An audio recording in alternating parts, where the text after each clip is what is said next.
આખું વર્ષ માટે તમારે ઇમ્યુનિટી વધારવી હોય ને ફ્રેન્ડ્સ, તો આ રીતે શિયાળાની સિઝનમાં 2 મહિના જ આમળા મળે છે, તો આખું વર્ષ માટે આ રીતે તમે આમળાને સ્ટોર કરી શકો છો.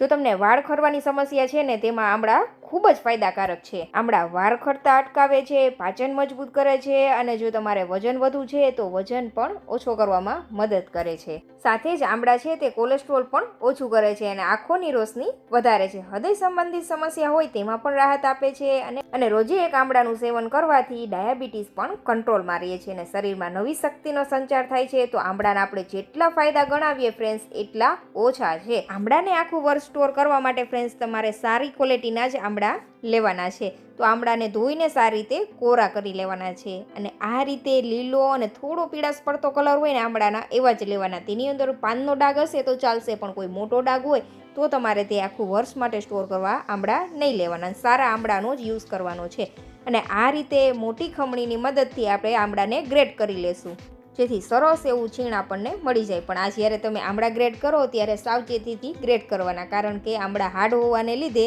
આપણા હાથ છોલાઈ ન જાય, તે વાતનું ધ્યાન રાખવાનું. સારી રીતે આપણે તેને ખમણી લેવાના છે. તમે જોઈ શકો છો, તમારે જેવડું નાનું મોટું ખમણ રાખવું હોય તે મુજબ તમારે તેને ખમણવાના છે. આમળાના ઠળિયા પણ આપણા સ્વાસ્થ્ય માટે એટલા જ ગુણકારી છે ફ્રેન્ડ્સ. તો તમે આમળાના ઠળિયા ફેંકવા કરતાં તમે તેનો રિયુઝ પણ કરી શકો છો ફ્રેન્ડ્સ. તો આ રીતે સ્ટેપ બાય સ્ટેપ આપણે બધા જ આમળાનું છીણ કરી લેશું. તો ટોટલ આપણે અહીંયા વજનમાં 1 કિલો જેટલા આમળા લીધા છે. આ રીતથી ફ્રેન્ડ્સ તમે આમળા સ્ટોર કરશો અને રોજે ફક્ત 1 ચમચી જેટલું આમળાનું આ સેવન કરશો ને ફ્રેન્ડ્સ, એટલે પાચન શક્તિ મજબૂત થશે અને શરીરમાં નવી શક્તિનો સંચાર થશે. એટલા સરસ આ આમળા આપણા સ્વાસ્થ્ય માટે ફાયદાકારક છે. તો હવે આપણે અહીંયા લઈ લીધું છે આ રીતનું 100 ગ્રામ વજનમાં બીટ. બીટ તમે તમારી પસંદ અનુસાર ફ્રેન્ડ્સ વધુ ઓછું ઉમેરી શકો છો.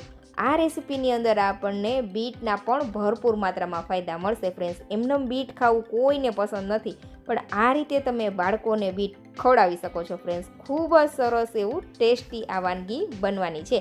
તો આપણે અહીંયા બીટને સારી રીતે ધોઈને કોરું કરી લીધું છે. હવે તેની આપણે છાલ હટાવી દેવાની છે. ખાસ ધ્યાન રાખવાનું કે આ રેસીપી આપણે આખું વર્ષ માટે સ્ટોર કરવાની છે ને ફ્રેન્ડ્સ, એટલે આપણે પાણીનો ભાગ ન રહીએ તે વાતનું ધ્યાન રાખવાનું છે.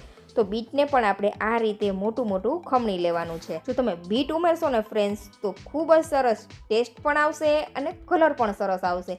પણ જો તમને બીટ પસંદ નથી ફ્રેન્ડ્સ, તો તમે તેને સ્કીપ પણ કરી શકો છો, પણ ઉમેરશો ને તો સરસ એવો કલર આવશે અને ટેસ્ટ સારો આવશે, એટલે જરૂરથી ઉમેરજો. અને બીટની માત્રા તમે તમારા પસંદ અનુસાર વધુ ઓછી કરી શકો છો. આપણે 1 કિલો આમળા છે ને, તેની સામે આપણે અહીંયા 100 ગ્રામ જેટલા બીટનો ઉપયોગ કરેલો છે. તો આ રીતે બીટ પણ રેડી છે. જો તમને લોહીની ઉણપ હોય ને ફ્રેન્ડ્સ, તો તમે બીટનું સેવન કરશો ને તો તમારું હિમોગ્લોબિન પણ વધવા લાગશે. અને આ વાનગી બનાવવી પણ સાવ સરળ સિમ્પલ છે, કંઈ જ મોટી તામઝામ નથી. આ રીતે બધી વસ્તુનું આપણે છીણ જ રેડી કરવાનું છે. તો અહીંયા આપણે બીટ પણ છીણી લીધું છે આ રીતે, અને આમળાનું છીણ પણ રેડી છે ફ્રેન્ડ્સ. આની અંદર કોઈ પણ પ્રકારના વધુ મસાલા પણ આપણે ઉપયોગમાં નહીં લઈએ. સાવ સરળ સિમ્પલ છે. ગેસ ચાલુ કરવાની પણ તમારે જરૂર નહીં પડે.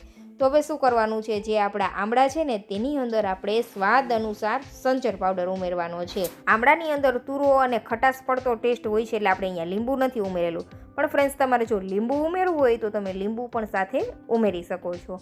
અને જો તમને ડાયાબિટીસ ન હોય ને ફ્રેન્ડ્સ, તો તમે અહીંયા દળેલી ખાંડ પણ થોડી એવી ટેસ્ટ માટે ઉમેરી શકો છો. પણ ખાંડનો ઉપયોગ કર્યા વગર પણ આ વાનગી સરસ ટેસ્ટી એવી બનશે, એટલે ઉમેરવાની કાંઈ જ જરૂર નથી. ખાંડ વગર પણ તમે આ વાનગી તૈયાર કરી શકો છો. તો હવે બીટ અને જે આમળાનું છીણ છે ને, તેને બંનેને સારી રીતે એકબીજા સાથે મિક્સ કરી દેવાનું છે આ રીતે, જેથી આપણા આમળા છે તેની અંદર સરસ એવો બીટનો હલકો ગુલાબી કલર આવી જાય.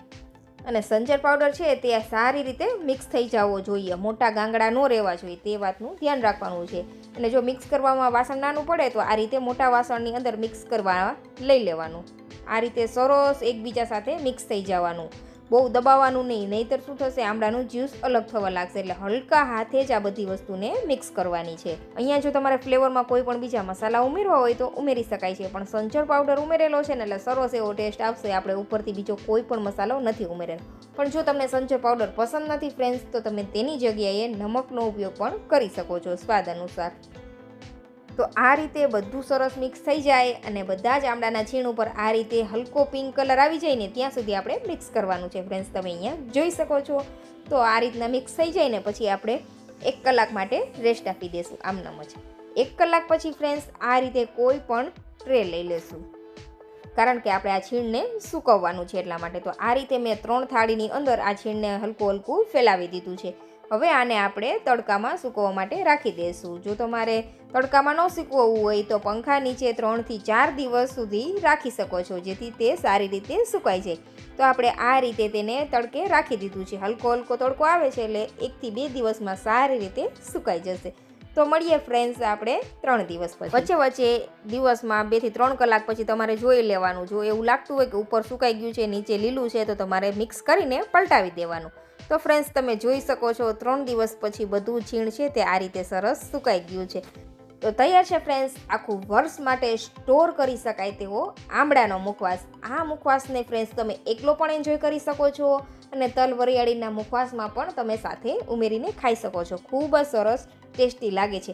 સારી રીતે સુકાઈ જાય ને પછી કોઈ એરટાઇટ કન્ટેનરની અંદર તમારે ભરીને આખું વર્ષ માટે ફ્રીઝ વગર પણ તમે તેને સ્ટોર કરી શકો છો અને આમળાના ફાયદા મેળવી શકો છો. અને જો તમારે આમ નથી કરવું તો તમારે શું કરવાનું, આનો પાવડર બનાવી લેવાનો અને પાવડરને તમે પાણીમાં મિક્સ કરીને પણ પી શકો છો.